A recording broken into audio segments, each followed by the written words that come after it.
আন্তর্জাতিক বিরতিতে তরুণদের পরখ নয়, বরং অর্থ আয়ের উৎস হিসেবেই ব্যবহার করছে আর্জেন্টাইন ফুটবল ফেডারেশন এএফএ।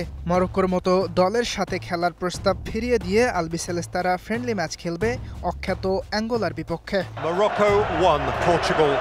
সম্প্রতি মরক্কোর বিপক্ষে হেরেই অনূর্ধ্ব-20 বিশ্বকাপের শিরোপা হাতছাড়া হয়েছে আর্জেন্টিনার। তাই তো এই উইন্ডোতে সিনিয়রদের সাথে ফ্রেন্ডলি ম্যাচ খেলার প্রস্তাব করেছিল মরক্কানরা। তবে সেখানে আর্থিক লাভ কম থাকায় পাত্তাই দেয়নি মেসির দেশ।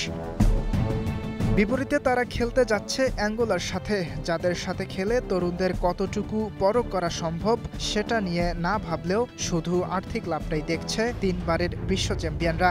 নভেম্বরের 14 তারিখ এই ম্যাচ খেলার জন্য 1,20,00,000 পাবে আর্জেন্টাইনরা, বাংলাদেশে যার পরিমাণ দাঁড়ায় 170 কোটি টাকা। বিশ্বকাপের দল সাজাতে নভেম্বরের ফিফা উইন্ডোকে বেশ গুরুত্বের সাথেই দেখছে বড় দলগুলো। প্রতিপক্ষ বাছাইয়ে যেমন ব্রাজিল বেছে নিয়েছে 2026 বিশ্বকাপে জায়গা করে নেওয়া তিউনেশিয়াকে, তাদের আরেক প্রতিপক্ষ 2022 বিশ্বকাপের রাউন্ড অফ 16 খেলা সেনেগাল। সেখানে লোভনীয় আর্থিক প্রস্তাবকে গুরুত্ব দিয়ে আর্জেন্টিনা বেছে নিয়েছে ফিফা র্যাঙ্কিংয়ের 89 নম্বরে থাকা অ্যাঙ্গোলাকে। আর্জেন্টিনার জন্য শুধু আর্থিকভাবে লাভবান হওয়ার সুযোগ হলেও অ্যাঙ্গোলার জন্য অবশ্য আলবিসেলেস্তাদের প্রতিপক্ষ হিসেবে পাওয়া বেশ বড় ব্যাপার। 11 নভেম্বর অ্যাঙ্গোলার 50তম স্বাধীনতা দিবস। স্বাধীনতার সুবর্ণ জয়ন্তীর ঐতিহাসিক মুহূর্ত স্মরণীয় করে রাখতে চায় দেশটির সরকার। তাই বর্তমান বিশ্ব চ্যাম্পিয়ন আর্জেন্টিনাকে অতিথি করছে তারা।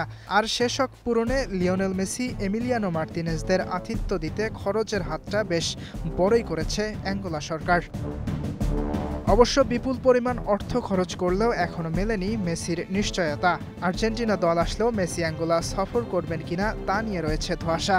স্প্যানিশ সংবাদ মাধ্যম এএস অবশ্য জানিয়েছে, যদি অ্যাঙ্গোলা সরকার এত বিপুল পরিমাণ অর্থ আর্জেন্টিনাকে দেয় তাহলে মেসি নিশ্চিতভাবেই দলে থাকবেন।